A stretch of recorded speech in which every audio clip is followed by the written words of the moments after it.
What's up, fight fans? Welcome to the Fightful Boxing Podcast, May 19th. I'm Carlos Toro, and joining me is the one, the only Steven Muehlhausen. Steven, I don't pay other show. Have you been seeing other shows? Because you're telling me you were just on ESPN Radio. I'm assuming ESPN Radio Chicago. No, ESPN Radio in Omaha. Oh, Omaha. Oh, right. Well, that makes sense. In Omaha, Nebraska, for the fight tomorrow night between Terence Crawford and Felix Diaz. No, man. God, ever since Canelo, actually since Joshua Klitschko, man, apparently I'm kind of popular, I guess, for some stupid reason. Yeah, because I make you look good.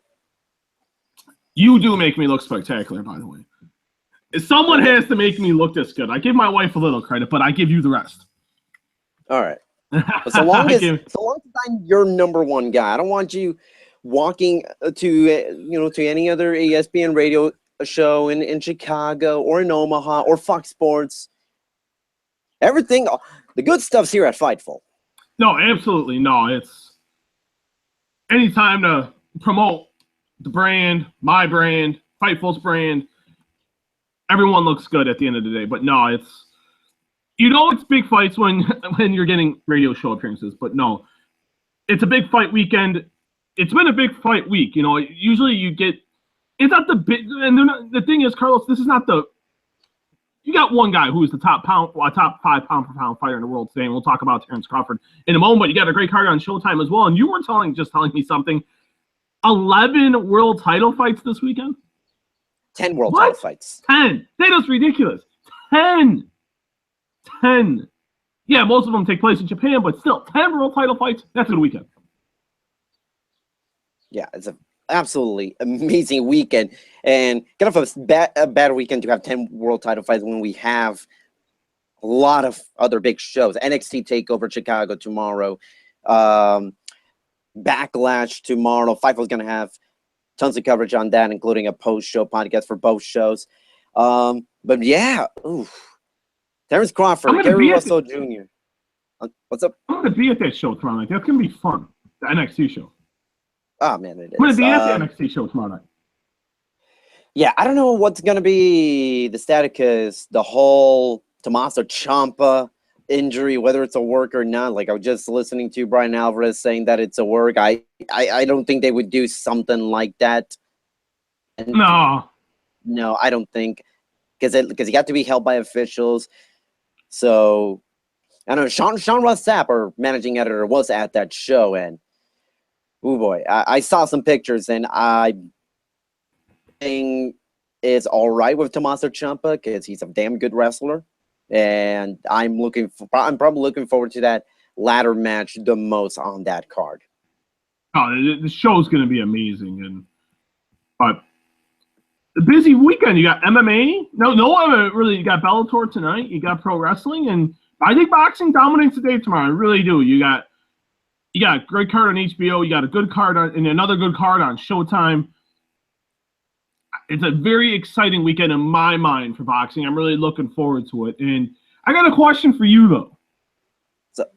When are you gonna take off that head? The people want to see the hair, man.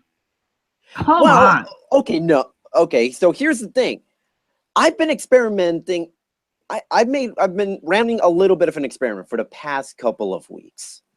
And every time I wear the blonde, there's always a couple of guys saying, "Who's that Justin Bieber looking mother effer?"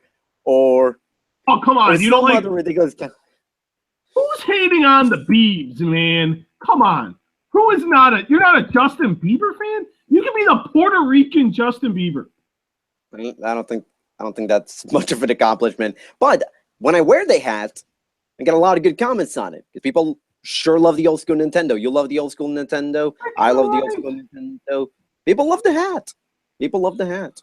So you're meaning to tell me that you do not want to be the Mexican Justin Bieber? Wait, when did it become Mexican? I mean the Puerto Ricans. I don't know why. I'm Mexican. You're Puerto Rican. We're not supposed to get along, actually. No. But you could be the Puerto Rican Justin Bieber. That wouldn't be a bad deal, man. Make that money, man. No, not buying it. Listen, Nah. one thing is eccentric millionaire, which is our owner Jimmy Van's gimmick. That's one thing. Mexican Justin B. Oh my God, you got me. Puerto Rican. Puerto Justin. Rican. Hey, you know what, man? We all get confused at times. I apologize. I've always learned, you never want to call a Puerto Rican a Mexican, and you never want to call a Mexican a Puerto Rican. So I would take offense to that as well. And I do apologize. Okay. Greatly apologize. You know what? People who are watching right now in the live chat, tell me you prefer the blonde hair. It's not going to stay blonde forever because it's slowly starting to. You can sort of see my original hair color just coming back. Or do you rather see the awesome Nintendo hat? Because I love this. This is my favorite hat ever. I want to see the hair once in a while. Come on, man. But no, I will let the people decide. Forget the people. I'm kidding. But no, a very exciting weekend. But before I think we even kick off that, we're not going to do justice if we don't start with Mayweather and McGregor. And it is reported, it has been confirmed, Conor McGregor has agreed to the UFC for his half of he's agreed to terms. But now it's Floyd Mayweather's turn. And I know they've been talking for a while, but I think it was all contingent on McGregor. And now the ball's in Floyd Mayweather's court here. And I think we need to start with the timeline here. There's different reports going around that the fight could take place between August and October. It's not taking either August or October. It's not taking place on September 16th. Regardless of what Showtime wants to tell you, regardless of what Floyd Mayweather really thinks, it's not taking place on September the 16th. It will be Canelo Alvarez and Gennady Golovkin, so everyone can relax, pump the brakes. So it's either August or October. I'm more of the essence of I'm thinking it's going to be held in November if this does happen. I will believe this fight happens when they get in the ring. But we are now closer than ever to this fight happening. Yeah, as you mentioned, Dana White confirmed that. Conor confirmed that. I mean, look, the Conor side, that was always going to be the easiest part when you're talking about which side's going to sign first or which side's going to be hard to negotiate. That part was kind of to be expected, and Dana White said that he wanted to get McGregor wrapped up by last Sunday. A few days late doesn't really matter. It's the Mayweather side that's going to be a little bit tough, and I believe that Mayweather wants to genuinely fight Conor McGregor. But of course he does. Seen this. Of course, he wants the easy money. Who would not want? If someone came up to you and you're an awesome boxer, they're like, you know what? How would you like to make an exorbitant amount of money to face someone you know you're going to crush? Come on. Of course you're going to take it. But remember who we're talking about here. A guy whose ego is bigger than the universe. Yeah. No, here's the thing. And simple. We all know Mayweather wants to fight, but McGregor, that doesn't mean the fight's going to happen. We've seen it time and time again. Negotiating with Floyd Mayweather is not the easiest thing in the world. We've seen how long it took the Pacquiao-Mayweather fight to happen. We've seen how many times it's taken Mayweather. There was even a bit of a negotiation snacks at times when Canelo Alvarez was wanting to fight Mayweather. So it's not a bygone conclusion this is going to get wrapped up by the end of the month or anything like that. I think this is going to take several weeks, maybe even throughout the summer. Now, does Floyd really want this fight, though? You can chirp, and he can chirp. But one side's agreed to this. That much we know. But how bad Floyd can say? Floyd's a media manipulator. And Floyd's great at doing it. But how bad does he really want this fight? Now, if this fight doesn't get made, it's all on Floyd Mayweather. Period. There's a lot of money to be made here, regardless of the freak show aspect of all this. At the end of the day, this is going to make Floyd Mayweather a lot of money, Conor McGregor a lot of money, and it would make the UFC a lot of money. It will make Fightful.com a lot of money. Anyone that writes about this fight, it will make them a lot of money. It'll make me a lot of money. It's going to make everyone a lot of money. It's going to make a lot of people. That doesn't mean the fight's going to happen. There's still a long way to go here. People are like, oh, one side's done. It's good. No. This is still going to be a while, like you said. You still got to, Floyd's got to agree to it. Then you got the cable providers. Then you got the sponsorship issue. You still have a lot of the arena aspect as well. You still have a lot of obstacles here. Just because once, it's important, don't get me wrong, that McGregor agreed, Carlos. Don't get me wrong. But we have to remember here, there's a lot of avenues still to go here before this fight is close to being done.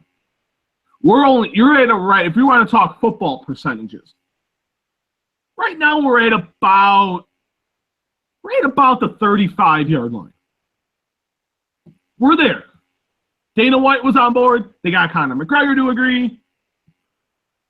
You still got a ways to go here if we're talking football terms. So I will still believe it when the contracts are signed. They're at the press conference. They're doing the media tour. And then when they step into the ring. When they step into the ring, then I will be a believer. I will believe it still when it actually happens. But it's closer now. We gained a little bit here. So, but at the end of the day, Carlos, this fight is going to get made. Who doesn't like money more than Floyd Mayweather? If Floyd Mayweather can make this money, he's going to do it. But he better be careful about what he's wishing for here. I'm not saying Conor McGregor is going to win, but I think Conor McGregor has a better shot than what many people are giving him. He clips you with one left hand, especially at a guy at the age of 40 who won't be in the ring for 2 years. I think you never say never in combat sports. And not just that. I mean, look, McGregor's no slouch. He's an extremely good striker in the UFC. We saw that incredible striking against Eddie Alvarez when he won the lightweight title. And here's the thing. It is not like at the foregone conclusion that like Mayweather's gonna knock out McGregor like in the first 2 rounds or anything like that. It's not the same as when CM Punk goes into UFC and fights Mickey Gall. It's not the same thing. You're looking at a guy in Floyd Mayweather who's 40, has not really had the best record in the past several years in his career in terms of knocking guys out. I mean, his last legitimate knockout was probably Ricky Hatton, I believe, because I don't count the Victor Ortiz knockout as a legitimate knockout. I don't. Legitimate, yeah, Ricky Hatton. And MMA is different than boxing. They're two completely different sports. And you looked at when James Toney went into MMA, and you saw what happened with Randy Couture. But I think it is easier for an MMA fighter to go into boxing. But then it's a completely different realm then because it's more hand-eye coordination. It's more footwork. And that's the thing I know Conor McGregor has to work on. And talking from people I know that have worked with him, he can hit. But the thing is, it's his lateral movement. It's his side-to-side movement. It's going forward. He knows the aspect of going forward. I think he knows how to cut off the cage. But the cage in the ring is still totally different. And that's stuff he's got to work on here. So if I'm McGregor and I'm the UFC, I'm trying to push this to like November. That would be November, December would be the way I would try to go here. I would even maybe wait till 2018. That's just my opinion. Just because give him as much time as humanly. I know he's been training. But more time you can get, more ring time you can get, the better. I'm not saying he's going to win. I don't think he will. Everyone's got a chance. But he can hit hard. And all it takes is one shot. But the question is, would McGregor be able to land that one shot? And I think when the fight gets closer, we'll break that down more. But when it gets signed and everything. But we're there. We're 65 yards away to go. But we're closer now than we were last week. And both sides are talking, and it's just at the end of the day, how bad does Floyd Mayweather really want this? Floyd can talk, but he better be careful what he wishes for here because he is 40. Father Time beats everybody, even someone like Floyd Mayweather. So that's, I think, the thing. If I'm Floyd, I consider not doing this. Just because you can be 40, you can be in great shape. But Father Time kicks your ass and wins every goddamn time. And one thing that Roy Story in our live chat was just saying, how about conditioning and boxing? It's 12 rounds in a very different tempo. If it goes the distance, I think Mayweather will get the upper hand. Yeah, I mean, look, I don't think this fight's going to get to go to distance 12 rounds. Well, we don't even know if they'll even allow. It'll be 12 rounds. Okay, it'll be 12 rounds. Yeah, I would imagine. It'll be 12 rounds. I just can sort of see someone like a snarky person inside the Nevada State Athletic Commission being like, "Yeah, it's your first fight. I'm like, we're not gonna give you 12 rounds. I'm gonna give you 8 at the most." I can see someone with. It will be 12 rounds. Conditioning will play a factor. McGregor is very good about his conditioning. You look at the Nate Diaz fight. Those were some bombs thrown in that second Nate Diaz fight. And McGregor still looked good after 5 rounds. He got a little tired halfway through the fight, but he put it into another gear after that. But when you're taking shot after shot, don't get me, Floyd Mayweather is not a hard puncher. This fight, if Conor McGregor doesn't land that punch to knock out Floyd Mayweather, this is going 12 rounds. But I still can't, and I was talking about this with my wife last night. We were eating dinner. And she brought it up to me. She's like, "So when is this fight happening? When you leaving?" And I'm like, I will still believe it when it happens when they get in the ring, and I'm explaining it more to her. She's like, "Yeah, I can see that bleeping Mayweather I can see him backing down and not the fight happening." And that's for someone that knows nothing about combat sport, that in depth about combat sports, but just knowing Floyd Mayweather's history. I'll still believe it when it actually happens. I just still can't fully wrap my head around this fight happening. I really can't. I get it from a financial aspect, but I can't wrap my head around it more than that. And don't get me wrong, it's going to make everyone a lot of money. I love money. You love money. Fightful loves money. I think every combat sports website loves money. But I think just a true sport of it, Carlos, I just can't wrap my head around this still. I really can't. Yeah, I mean, I don't know. I still can't believe that even after almost a year later, we're still talking about this and we're actually getting close. It's not one of those cases where we're talked about it and it's being talked a lot, but everybody knows everybody's blowing smoke up their asses. This is very close. And we've been saying this for months. It's this fight, the chance of this fight getting made, it's a lot closer than most people would think. It is. And I never thought it would be. It went from like a pipe dream. Oh, that would be kind of fun. Let's talk about some pure fantasy video game, Mike Tyson's knockout type of scenario. And now I know for a fact the sides were talking even before, and Dana White I know has had conversations with Al Heyman. That I do have. I've had that confirmed for a while. And I've even brought that up on this podcast. But now it's real, man. In that aspect of one side's agreed. But you still have a whole long way to go here. But in dealing with Floyd Mayweather, just talking to promoter, I've had conversations with Bob Arum about this, and he said it's torturous. I've talked to people at HBO and Showtime and CBS about this one, the lead up to Mayweather-Pacquiao when Mayweather fought Berto. It is no picnic in the park dealing with Floyd Mayweather. So I think we're still a ways. Dana seemed very optimistic, which he should. But you look at it this way, and this is an aspect I think a lot of people are not talking about. If this fight doesn't get made, Floyd Mayweather, Conor McGregor and Dana White in the UFC come off great here. Because Mayweather kept saying, "I want this fight." McGregor's agreed the terms. The ball's solely here on Floyd Mayweather, and he will look horrible here. And he probably doesn't care because he's a pompous you-know-what. But his reputation's already taken a hit. It will take a further hit if he doesn't take this fight. And he can say it's the money, and they're both going to make a lot. Floyd can make a couple $100 million. He can make about $150, $200 million here after everything's said and done. McGregor can make around, I think, right around like 75, which has been the number thrown around and what I've confirmed. So,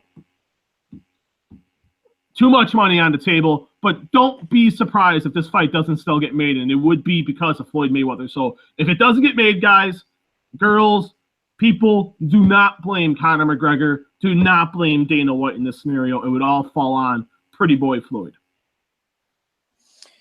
So now we move on from the fight that may or may not happen onto a fight that is definitely happening Saturday night. Terence Crawford versus Felix Diaz for the unified light welterweight title.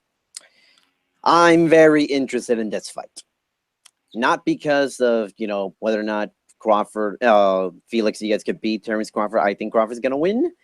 But whether or not Crawford's stardom reaches past his hometown of Omaha, Nebraska. That's the thing that I'm most curious about.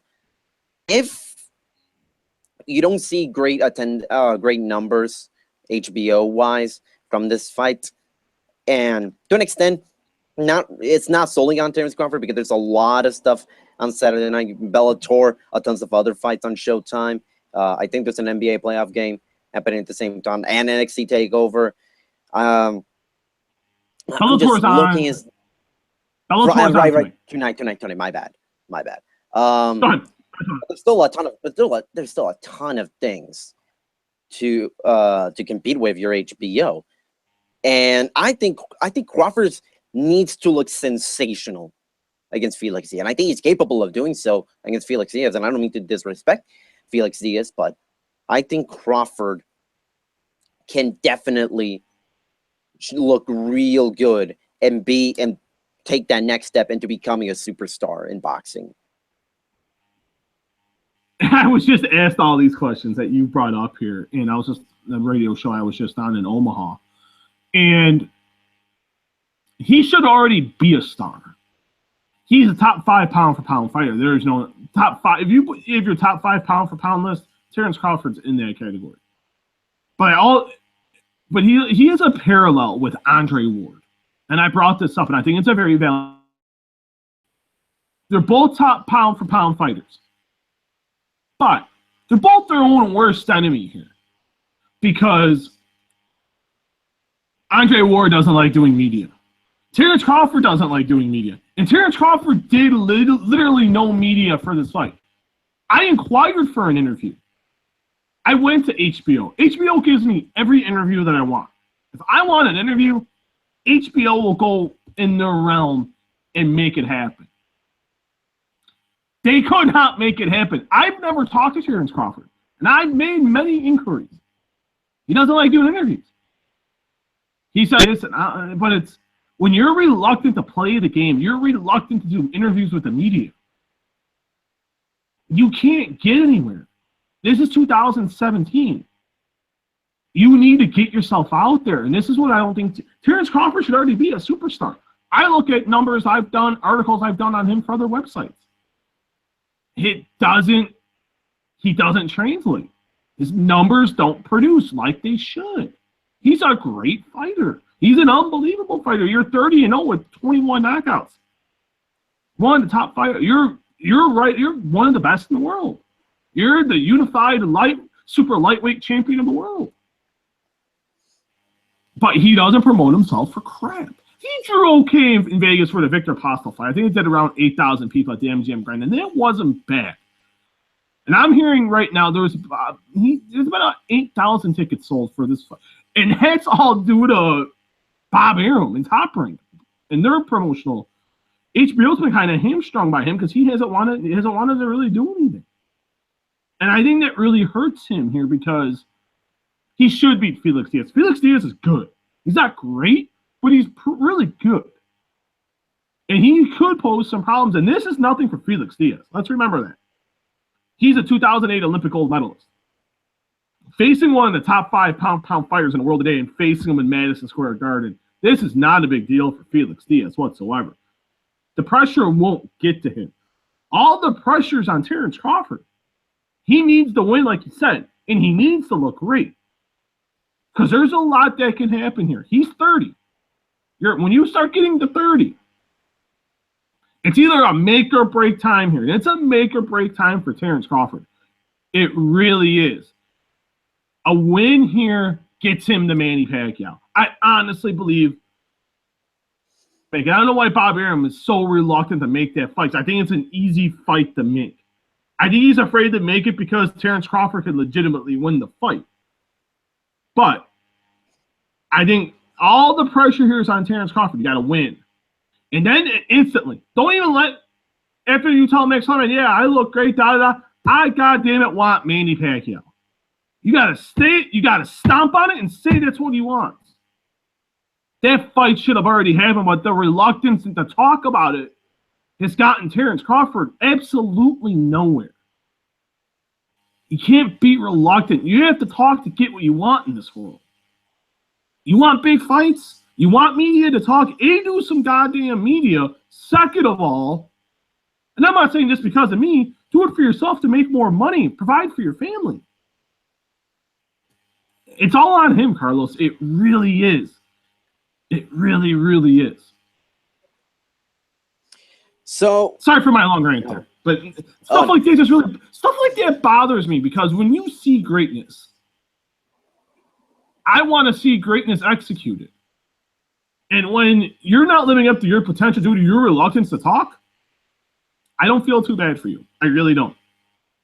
And see, I feel like, and I think anybody that's listening to all the bikes that we've done, I feel like this has been something we've touched upon almost every time because it is true and it's so rampant because we shouldn't have this few mega stars in the sport. We shouldn't. Andre Ward should be a household name. Terence Crawford should be a household name. It shouldn't just be, at this moment, Manny and maybe Anthony Joshua and Gennady Golovkin and Canelo Alvarez. These shouldn't be just the only big stars in the sport.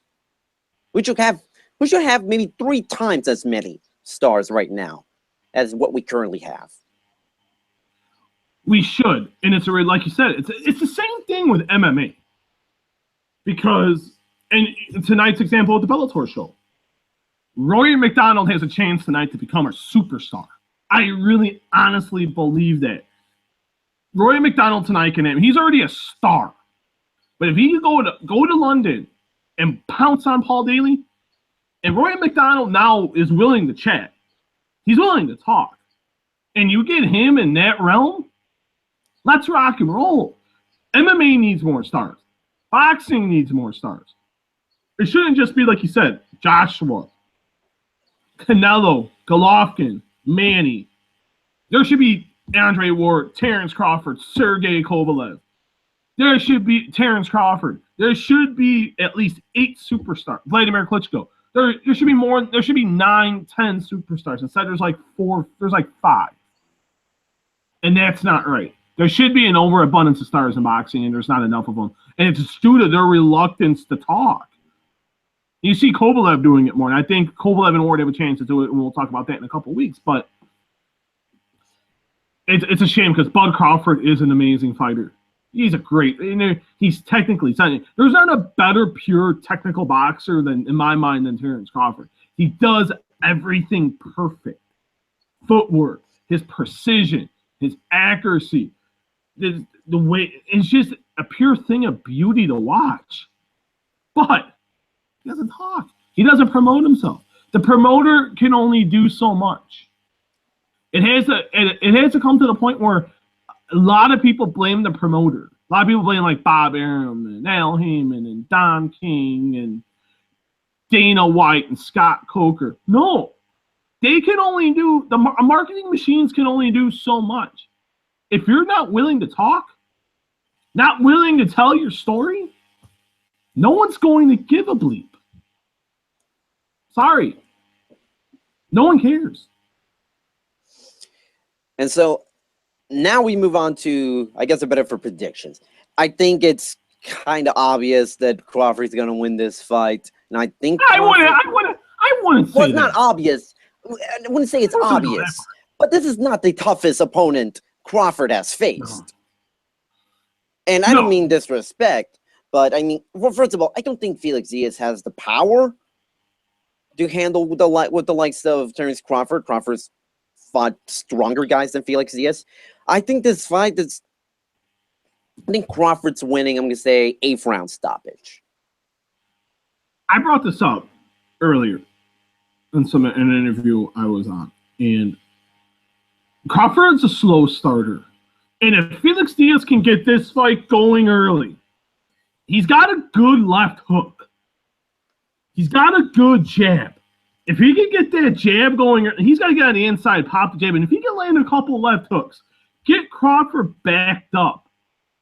Make Crawford think a little bit. He can get himself into the fight early, and Crawford may have to play catch-up. But I think Terence Crawford comes out here. He has to come out early, and he's got to force the issue. Look at what it did for Canelo Alvarez against Julio Cesar Chavez Jr. He took control in that first 2 minutes of the fight, and he dominated the remaining 34 minutes. If Terence Crawford does that on Saturday night, this will be an easy fight for Terence Crawford. I'm in agreement with you. Just to spite you, I'm going to go 7th round stoppage. Whoa. You've been a little cocky lately in your predictions, and you've been getting some right. And you're getting a little too. That cockiness is getting to an unheard of level in my estimation. I like it though. I like it. I like when the young bucks.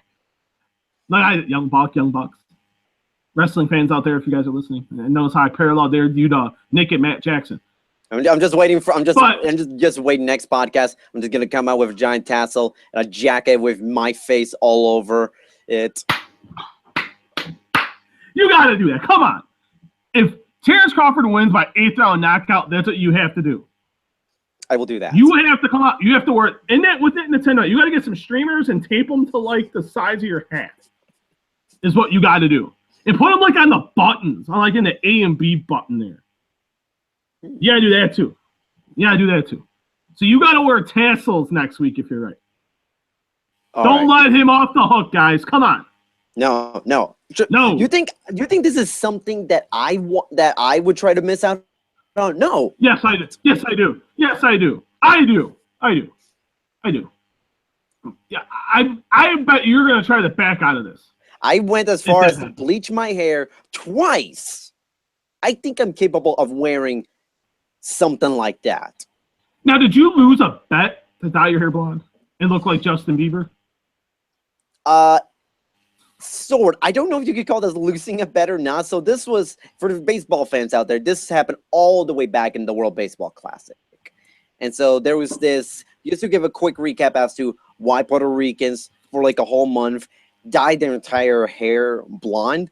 So one of the players on the Puerto Rican baseball team, Yadier Molina, in my opinion, the best catcher right now in baseball, at least defensively, he dyed his hair. This was going to be his final World Baseball Classic. And he said, listen, I want to win this so badly, I will bleach my hair. And so the entire team decided to do the same, and they started winning. They went undefeated in the first 2 rounds, and the whole country just started, bleaching their hair. It actually became a problem, so much so that the Washington Times Washington Post, they were reporting that Puerto Rico was facing an epidemic of hair dye shortage. That's how bad it's been. And so in the second round, Puerto Rico was going up against the Dominican Republic and the U.S. And my dad said, if the Puerto Ricans beat the U.S. and the Dominicans, we're dyeing our hair blonde, or we're bleaching our hair. And it actually happened. And I was like, you know what? Why not? Screw it. Might as well do it. And my dad never bleached his hair. He never bleached his hair. So he pretty much tricked me into bleaching my own hair. Then I started liking it, and I decided to do it a second time. But it's going to be the last time I bleach my hair, at least for a very long time. You just got called Dolph Ziggler. Yeah. Don't give him that satisfaction. Dolph Ziggler's facing on Sunday the great Shinsuke Nakamura. Do not give Carlos Toro, ladies and gentlemen, that much credit. I agree with Ray, though. Ray, I agree. Roy. Sorry, I put you in there, brother. Roy, you're on the right track, amigo. He should just shave the damn head. He could look more like Justin Bieber since the Biebs just shaved his head. Yes, I called him the Biebs. No, I will not. I will not. So one thing you were talking about how boxing doesn't have enough stars. Ole Samuel Lay, he was asking, outside of the 24/7 series on HBO, which is fantastic. I love those series always. How do boxers reach a wider audience? Yeah. Now, it comes to a situation where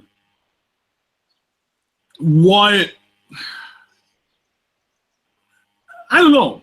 I just really think, I really don't know. I don't get baffled too often. But I think in terms of what we're talking about for this fight, Crawford wins. But I think this is all, like you said, it's dependent on how he looks. And then now let's talk about the card on Showtime. Now you got to fight with Gary Russell.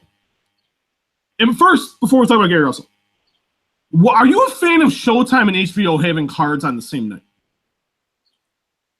No, because I'm going to have to pick one of them, and then I'll have to wait a while before I can see them. I'm not a big fan, especially with the fact that HBO has a card, has Terence Crawford fighting in Madison Square Garden, and then you technically got two different Showtime cards. One in England, headlined by Gervonta Davis and Liam Walsh, and then you got Gary Russell versus Oscar Escandon. I don't blame Showtime a whole lot for picking this date, because the Gary Russell fight, was supposed to have been done a couple of months ago, but I'm not a big fan because it splits the audience two ways into watching one channel or the other. It's really tough, especially the fact that you kind of have the main events happening more or less in the same time. If you're having like the Gervonta Davis fight, which I think is like at 6 p.m. Eastern time, and then later at night you have the HBO card, I'm perfectly fine with that. But simultaneous cards, not a big fan. It's one of these things to where one wants to do better than the other. And this is the thing. This is what hurts. Stuff like this hurts boxing. Like you said, if you wanted to air the Gervonta Davis fight, like you said, they're going to get in the ring, I think, at about 5 Eastern. I'm fine with that. I really am. But when you get to the point then of where then HBO, I think the Crawford fight starts at, I think, 9 Eastern. Am I correct? I think I'm correct on that. You have the Showtime card then starting at the same time with Gary Russell. It's like all you're doing is you're making boxing fans choose when you should want to have as many eyes as humanly possible. It's like the UFC and Bellator airing fights on the same night. They don't do it often. And sometimes it just happens. But they always stay pretty much in their lane on when it comes, okay, we're airing fights here. We don't want to really interfere because they get it. They don't want to hurt the sport. And I think it's also a mutual respect between Dana White and Scott Coker. And then they have a tremendous amount of respect for each other. So I think that's also, it's why you don't really get that. But you got here with two networks that can't stand each other. HBO doesn't like Showtime. Showtime sure and tell doesn't like HBO. Steven Espinosa from Showtime has that alpha mentality, which does work. I think sometimes it's because Showtime made this card like in March. The Terence Crawford fight's been announced like in February. So you're looking at this as HBO already had the date. Showtime decided, you know what? We're going to put the same. We're going to. Yeah, this fight was supposed to happen like in February. They didn't come up to a date till March for Gary Russell. Why couldn't you make it like last week? Why couldn't it be in a couple weeks? There's a busy couple weeks coming up next week with Errol Spence and Kell Brook. You also have Gary Russell go to England and fight on that card.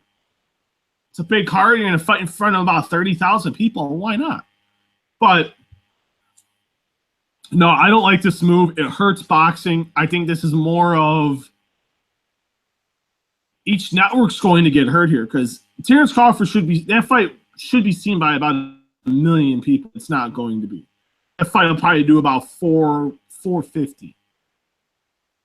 But now it's not going to do that because now you're cutting your audience in all virtually half. So when you make fans choose, it's bad for the sport. You give fans the easier option, not the harder option. A bad job by Showtime here. It's pretty. And I like Gary Russell. I think he's a great fighter, but I think Showtime really hurt him here by having this card tomorrow night. It's not good for boxing.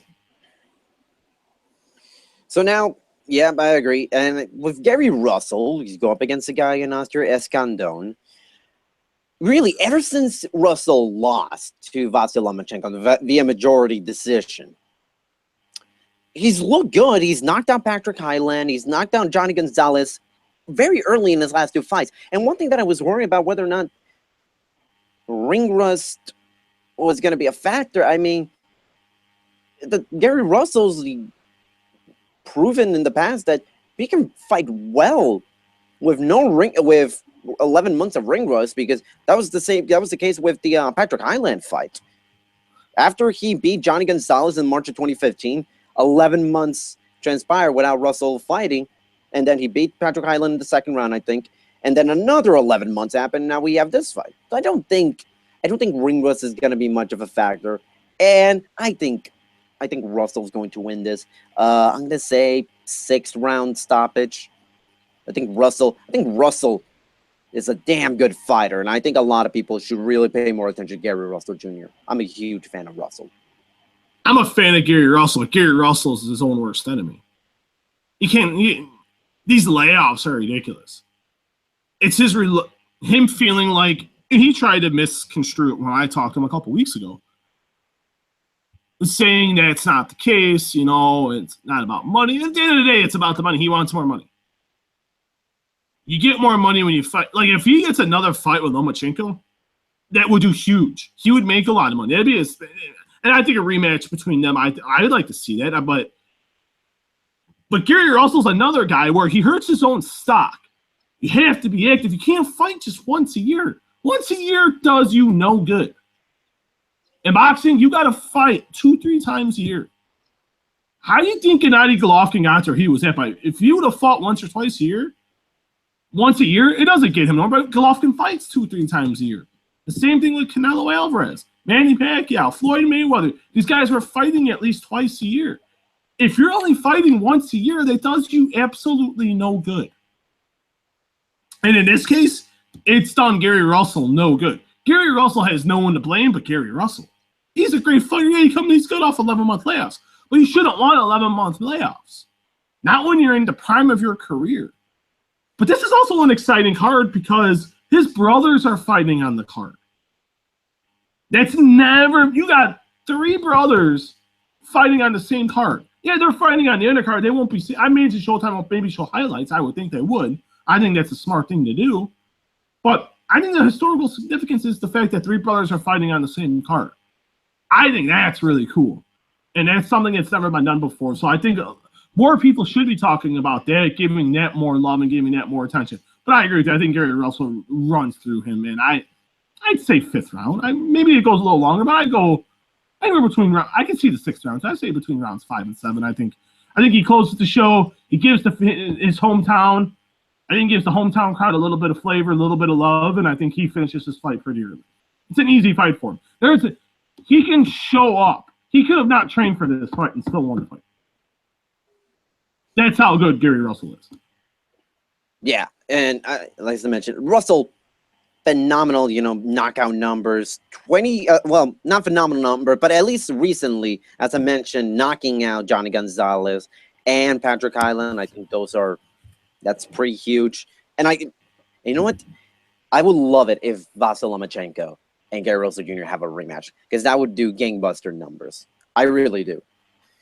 So now we move on to really, and the undercard's actually pretty good. You mentioned the brothers. You also got on the undercard another world title fight. Jose Uzcategui versus Andre Durrell for the vacant IBS super middleweight title. The title vacated by Bado Jack after he decided, screw this, I'm going to light heavyweight. Which I don't get, by the way. I'm a fan of Badu Jack, but Badu Jack is making a horrible decision here. A weight class, you're dominating. Not dominating, man. A weight class, you can be pretty dominant. And now you're going up to where you're going to face the Ward, Andre Wards, the Sergey Kovalevs, the Adonis Stevensons of the world. I don't think he beats them. I think Badu Jack got some bad advice here for Floyd Mayweather. Why go up to 175? You're going to get crushed. You are not going to beat Andre Ward. He's not going to beat Sergey Kovalev. I don't even think he beats Adonis Stevenson. And I'm not a big fan of Stevenson. I think he's a little overrated. But I don't even think he beats Adonis Stevenson. I don't think he beats Fonfara. You're looking at best. He's the fifth, at the very best case scenario for Badu Jack. You better hope they all retire or Ward goes back to 68 and Kovalev breaks a hip and doesn't ever come back. And Stevenson just retires, because I don't see how Badu Jack becomes a world champion at 175. Especially in a division where really it's only two world title holders, Andre Ward and Adonis Stevenson, and that's pretty much it. Whereas at 168 pounds, the division's pretty much there for the taking for anybody. And yeah, you can say that, you know what, I don't want to stay at under 68 pounds because I'm having a little bit of trouble making weight, which is what Badu Jack has told me. He's not having the best time trying to make 168 pounds in the last. But mainly, one excuse that he said, that he was telling me all the way back in January, was like, you know what, I don't like the judging. I don't like the fact that I've been screwed out of 2 wins in the past 2 fights. And I'm like, that's not a super middleweight division problem. That's a boxing problem. That's a boxing problem. It's always been. It's a combat sports problem. This isn't just a boxing problem. This is where, when you hear him talk, his lips are moving, but Floyd Mayweather's voice is coming out of his mouth.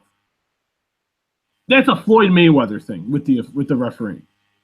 It's a combat sports problem. That's a pretty piss poor excuse by Badu Jack. It really is. So now we have this fight, Uzcategui versus Durrell. I think Durrell's taking this easily. Yeah, no problem. The other Showtime card, Gervonta Davis versus Liam Walsh. I gotta say, Gervonta really impressed me when he beat Sniper Pedraza. He really did, because there was so many factors going into that fight, which I thought was working against him. The fact that Gervonta Davis has never fought a 12-round fight before, the fact that this is his first world title fight, his level of competition is not good at all. He's never fought in a crowd that big at the Barclays Center as it did when he fought Jose Pedraza. But he looked poised. He looked great. He was taking down Jose Pedraza silly. I mean, he was beating him handedly, and he beat him, I think it was in the 7th round, and to win the IBF junior lightweight title. But Liam Walsh is a different animal than Jose Pedraza. And Pedraza was coming into that fight thinking 1 foot out the door, out of the division, moving into lightweight. He was already thinking that when I spoke to him back in January. But Liam Walsh is different. It's another undefeated guy. I think Davis wins this one because I still think he has so much yet to improve, and he's getting better with every fight. I think Davis wins this one. I say this one goes to the cards. I'm going to say it goes to the cards. He is good. He's a good prospect. He really is. And the fact he's already won a world title, I think it speaks volumes for him. And I like the way Floyd Mayweather's really brought him and groomed him up. And Floyd's done a really good job with him. But this is a very calculated, this is a risk here, because you're going to Walsh's backyard when Gervonta Davis didn't need to go. And Liam Walsh is a different beast. Am I saying Liam Walsh is the best junior lightweight in the world? No. But he's in my top 7, top 6, you could say he's definitely in that top 5 to 7. I think Gervonta Davis has got some bad. I think he got bad advice here. This just smells like a disaster is coming for Gervonta Davis, and I think he needed more seasoning because the crowds in England are nothing like that. And it's no offense to the United States, but the crowds in England it's a very different atmosphere. You look at like Gennady Golovkin and Kell Brook. You look at Anthony Joshua, Vladimir Klitschko. You even go far back into the 90s watching fights with Ricky Hatton. You can look at Lennox, when Lennox Lewis fought in Europe and fought in England. And, it's just a different atmosphere. Is he ready for that rabid crowd? Is he ready? Has Floyd Mayweather mentally prepared him correctly to take an opportunity like this? I'm calling for the upset. I think Liam Walsh shocks the world. I think he beats Gervonta Davis. If this fight was in the States, I would say Gervonta Davis. But I think just going overseas, and he's been there for about 2 weeks. So he's been there for the right amount of time. I just think the crowd, the big fight experience, I think is going to prove to be he's facing a better fighter than he did his last time out. I'm going with Liam Walsh. I think Liam Walsh stops him. I'm calling an 11th round stoppage. Liam Walsh walks out the IBF junior lightweight champion. Finally, we disagree on a fight. We disagree, brother. I draw the line in the sand, brother. Oh man. Let's run down very quickly the rest of the world title fights, all of them in Japan. This next fight, probably the biggest of the 6 world title fights in Japan. Hassan and Dam versus Ryota Murata for the vacant WBA regular middleweight title. Basically, Daniel Jacobs' old title before losing it to Gennady Golovkin. I like Hassan and Dam. I think he's going to win this. And Ryota Murata is just another one of those Japanese boxer. Not a lot of experience, but just immediately elevated into this spot. How do you feel about a Japanese fighter getting world title fights at 10, 15 fights in? But I think Ndam is going to win this. No. First, good for Japan. Getting all these fights, man. I'd like to see some world title fights just in the United States, but good for Japan getting all these fights. But no, I think Dam wins. This is just another case of where too many belts in boxing. Just have one WBA middleweight title. We don't need regular, super, linear, golden, unified. Just have one world champion in each weight class. Let's call it a day. It's old. It's monotonous. It is ridiculous. It should not be. If you want to do weight like WBA, WBC, IBF, IBO, I'm cool. But I don't need WBA regular, WBA super, WBA, everything else in between. Just give me one freaking title for each organization, and let's call it a day. Ganigan Lopez versus Kenshiro for Lopez's WBC junior flyweight title. I like Ganigan Lopez. I think he's going to retain. Sure. Good. I never heard of either guy, so I'm going with sure. I'm picking the official in this fight. We're going with the other 4 fights: Juan Hernandez Navarrete defending his WBC flyweight title against Daigo Higa. Kosei Tanaka versus Angel Acosta for Tanaka's WBO junior flyweight title. Acosta, he's a guy that's being really groomed by Miguel Cotto. He's a big Miguel Cotto guy working for Miguel Cotto's promotional company. We'll talk about Miguel Cotto. We got Miguel Cotto news when we're done. Yes, of course. Naoya Inoue versus Ricardo Rodriguez for the WBO junior bantamweight title.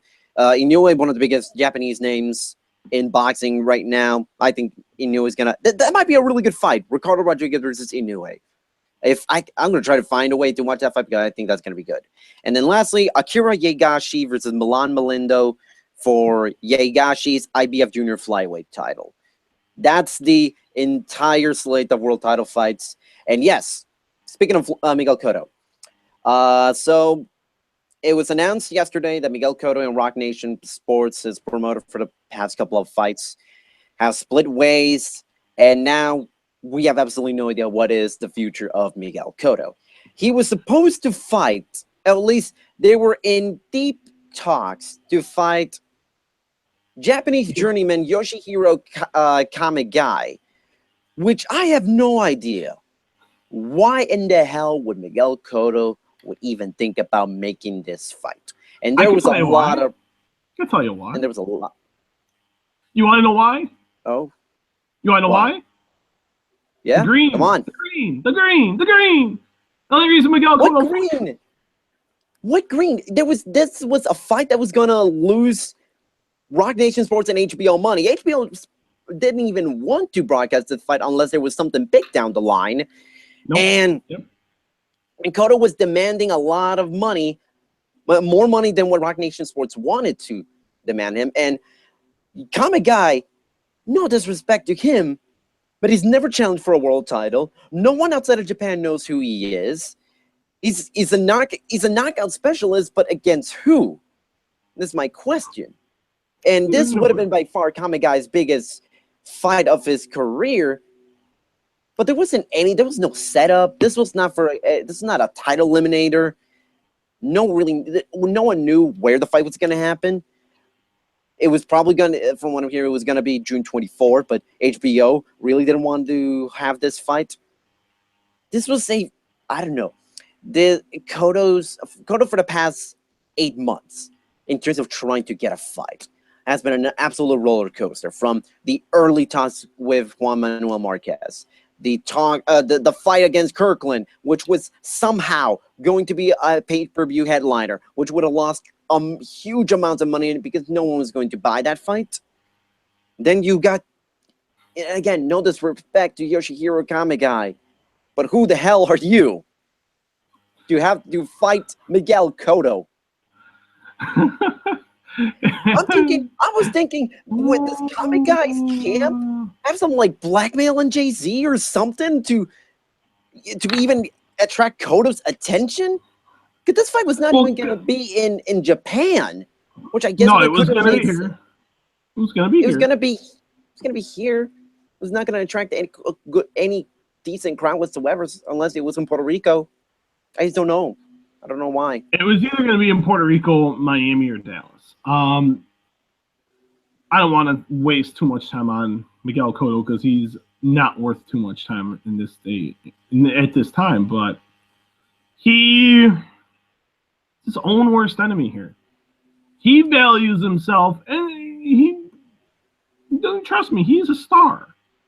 But what's his worth at this point? He hasn't fought since November 2015. Due to his own militia. This isn't due to anything else but him. Him in choosing, well, I'm good. But if you're good, just retire. What's the point of staying around? He wanted too much money for a fight that Rock Nation was going to lose a lot of money on. Why put in all that money when Cotto is not going to do any damn media? That's another guy that's hurt himself in a lot of instances. Kamigai signed, he's promoted by Golden Boy. He signed the contract. They were waiting for Cotto, and him and Rock Nation couldn't agree to the money. Miguel Cotto is his own worst enemy here. He really is. Miguel Cotto should be, this is another guy that should be fighting twice a year. He's only fought 3 times since he beat Sergio Martinez, or 2 times since he beat Sergio Martinez. I'm looking here. Twice. They were trying to make a fight with Marquez. Tim Bradley was another guy they were talking about. Then you had what happened with Kirkland. You know, he's 36. It becomes the point of where you either fight or you don't. If you don't want to fight, retire. Because Miguel Cotto is an action fighter. Miguel Cotto is still a great fighter. Still a good fighter. But if you're not willing to come off your demand a little bit for a fight it's going to be a money loser. I agree with Rock Nation. Rock Nation did the right thing here, and they backed off and said, "You know what? You're asking for too much." They tried. Both sides tried hard, from what sources have told me. that Cotto kept insisting, I need this. And Rock Nation's like, we can't do it. This is too much of a money loser. And when you don't have HBO on board, where was the fight going to air? Was Golden Boy going to be willing to put it on their pay-per-view where it's not going to draw well? Maybe you get 50,000 buys. Maybe. Fight still not making that a lot of money. You're maybe going to make, after everyone, they may make like $1 million. Maybe. But that's a money loser even for them in that aspect. So I think if Miguel Cotto doesn't have a fight, I think this could be set up Miguel going back to Top Rank. I think maybe he does like one-offs with everybody and kind of see where it goes. But I don't know. I wouldn't mind seeing Miguel Cotto and Tim Bradley. I know that's a fight that's been discussed. A fight with Marquez, I think, would do pretty well. So he's got some fights out there that he can still make some money with. So, but if he doesn't fight soon, just retire, man. Just retire. It's not worth. You keep saying you're close to being done. Well, I think you should be done here because you're just out. He's outbidding himself, Carlos, and I think. And as a fellow you're a Puerto Rican just like Cotto is, and it comes to that point though where you're starting to become not relevant. And the only reason you're becoming relevant is because you're making absurd demands that you don't deserve at this point. Yeah, I agree, and it's a shame because Cotto's my favorite fighter, but I don't know. We'll see. It's a very sad thing to see Cotto's career progressing the way it is, but yeah. All right, so I think that about wraps it up for this edition of the Fightful Boxing Podcast. We'll try to work out about next week's show because there's a good chance I may have to go to Niagara Falls to broadcast a college baseball tournament. I don't know. We'll see about that. But wait, yeah. You're not going down. You're not going down the waterfall? Maybe. I don't know. Maybe. That would be awesome. If you do that, you got to videotape it. Facebook Live. Oh, I will. Facebook Live it. If you have Facebook. I definitely will. So go to Fightful.com for the latest coverage in MMA, boxing, pro wrestling, NXT TakeOver tomorrow, Backlash on Sunday, Bellator tonight. For the Boxing Podcast, Carlos Toro and Stephen Muehlhausen. Oh, wait, before I do. Wait, no. Yeah, your plugs. Yeah, go to iTunes. No, you gotta go to iTunes. iTunes, Stitcher, Google Play. Go to them all. Give us ratings. Give us the 5-star rating, or we're going to give you the 5-star frog splash like Rob Van Dam. Leave comments. Tell us how we're doing. If we suck, tell us that we suck. If we're doing spectacular, God dang it, tell us we're doing awesome, and you want to see more of my face in his Justin Bieber looking hair. Yes, I said Justin Bieber looking hair, but with the cool Nintendo hat. I will give you props for the hat. But no, find us on iTunes, Stitcher, Google Play, and all that fun stuff. Where can we find you on Twitter, Steven? Come on, you gotta spell my name. Come on, right now. I'm challenging you. All right, Ready, I know. All right, I think I don't remember your Twitter account, but I know your last name. I know can spell it Muehlhausen. Boom, baby! S. Muehlhausen MMA. Carlos already spelled it for you. S. Muehlhausen MMA is where you can find me on the Twitter and the Instagram. Where can I find you, sir? You can find me on Twitter at CarlosToro360. It's plain and simple as that. And find Fightful on Twitter at Fightful Online, at Fightful MMA, and at Fightful Wrestling. So now, for the Fightful Boxing Podcast, Carlos Toro and Steve Muehlhausen signing out.